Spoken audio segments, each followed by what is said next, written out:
you guys? Gold Pony here today in the 2017 Chevy Impala, courtesy of Sutliff Chevrolet in Harrisburg, PA. And today I wanted to check this one out is because I was browsing through Consumer Reports the other day and they gave this one a 91 out of 100 and it was recommended. So therefore I thought I have to see what all the hype is about. And here I am today. And so there are going to be a few different trim levels for the Impala, of course. First one is going to be the LS. That one's going to be priced from $27,300. Next one is the LT. That one's going to be priced from $29,565. And lastly, the Premier, which is what I'm in today, that one's going to be priced from $35,645. And for this one, there actually are two different engine choices. The first one being a 2.5 liter 4-cylinder, which is standard on the LS and LT. That one's going to put out 197 horsepower at 6,300 RPM and 191 pound-feet of torque at 4,400 RPM. And then, of course, there's the engine setup that I have today, the 3.6 liter V6 standard on the Premier, and that one is optional on the LS and LT. But anyways, that one is going to put out 305 horsepower, 6,800 RPM, and 264 pound-feet of torque, available at 5,200 RPM. And that power is going to be sent to the front wheels through a 6-speed automatic transmission, and miles per gallon for that 6-cylinder is going to come in at 18 in the city, 28 on the highway. Then for the 4-cylinder, 22 in the city, 30 on the highway. But now, since I have not done it yet, let me do a quick little acceleration here. See how quickly we can get the Impala up to speed from a standstill. Oh my gosh.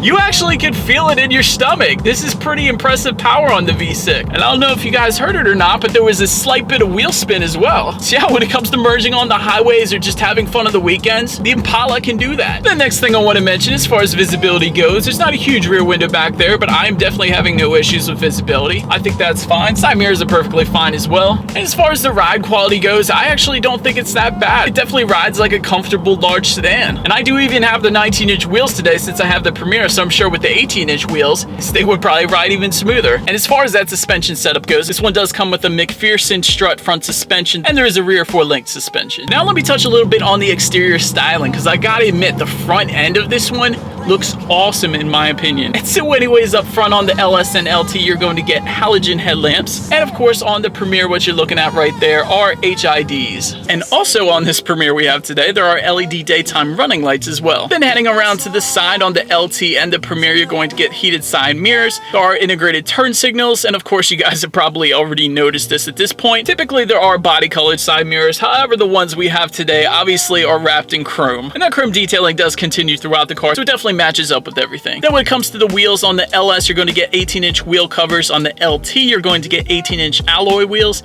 and then on the Premier you're going to get 19-inch aluminum alloy wheels. Then swinging around to the back on the 4-cylinder, there is a single stainless steel exhaust outlet that's hidden, so it's going to be underneath the car. But then on the 6-cylinder, which is what you're looking at right now, there are dual stainless steel exhaust outlets integrated into that rear bumper. So as always, here is that exhaust clip.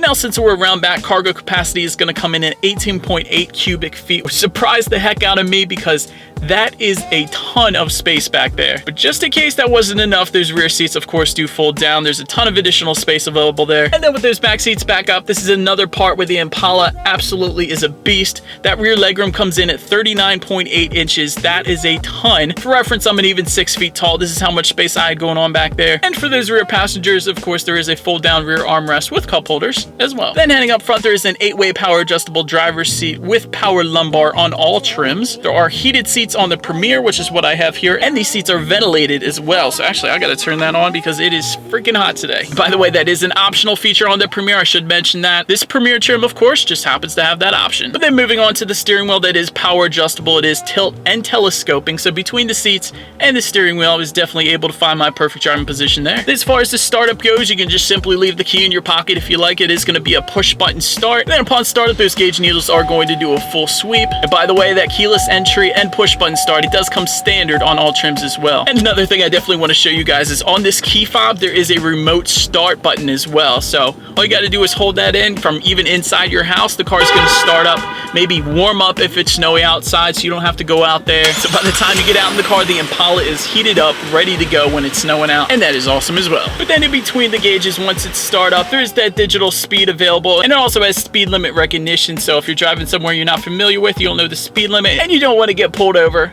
that's going to be there to help you out. Anyways, there is also, of course, the trip A and trip B. There's the miles remaining until you hit empty. That's definitely always nice. There is your average miles per gallon. There's going to be your oil life meter, so you know when to get your oil changed next. There is the tire pressure monitoring system telling you the tire pressure of all 4 tires. And then there's your average speed, coolant temperature, and a couple other things. But then overall, as far as the interior goes, I am thoroughly impressed here. There is soft leather everywhere I look here up front. And there is dual zone climate control on the LTN Premier, so both the driver and the passenger can have their own climate control settings. And once again, on the LTN Premier, there is an 8-inch infotainment display. And in case you were wondering, on the LS, it is a 4.2-inch infotainment display. But anyways, all trims are going to get a 6-speaker audio system. However, there is an optional sound system on the LTN Premier. That is going to be the Bose 11-speaker sound system, which is what this one has today. So as always, let's try that out, and we'll see how it sounds. Sweet child of mine. All right, now I've had Bose sound systems before in my vehicles. Definitely a fan of that. You can hear it coming from all angles. Definitely a nice sound system there. Now continuing on with that 8-inch color display here. Of course, I told you about the audio settings. There's also Bluetooth. You can link your phone to the car, have hands-free capability. There is the weather, which actually is not looking too bad for Harrisburg right now. So I pulled up the 5-day forecast. That's always nice. There's that little projection icon there. That is for your Apple CarPlay, which allows you to view your apps on your phone, actually on this display screen here. And there is the navigation system to bail you out when you get lost. And on that second page there is the traffic settings to make sure you avoid any accidents, because nobody likes to get stuck in heavy traffic. The last thing on this screen I wanted to mention, there is a reverse camera, so throw that in reverse. That camera's going to automatically come on so you know what's behind you or who's behind you, so you don't go running anyone over. But then anyways, that leads me into safety. So to start, there are front, side, and side curtain airbags, and driver and passenger knee airbags as well. Then there's also brake assist, there's 4-wheel disc brakes, there's traction control, there's the stability control system, there's latch, aka lower anchors and tethers for children for the car seats in the back, and to go with that, there's rear child door locks as well, so don't go swinging the door open in the middle of the highway. And then here's a couple other ones that are standard on the Premier today. There's forward collision alert, which actually I already got to experience, although I wouldn't say I was in any danger of hitting the car in front of me, but basically it flashed some red dots on the windshield here, beeped at me a little bit. Dude. But if I wasn't paying attention, that probably would have been very useful. Then there's also rear cross traffic alert, there's rear park assist, and there's side blind zone alert with lane change alert. And again, that's all standard only on the Premier. But anyways, if you had the Premier and you weren't a fan of that, you of course could turn all of that off anyways. Anyways, you guys, that is about it for this one. Thank you so much for watching. Be sure to like the video and subscribe. Feel free to follow me on social media right there, and I will see you guys in the next video. Stay gold.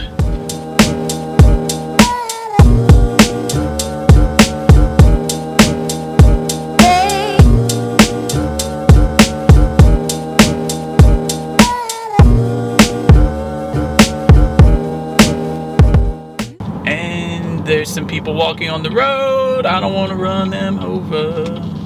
This vehicle is in demonstration mode, connected by OnStar's high-speed 4G connection. Press the blue OnStar button to learn more. Shut up.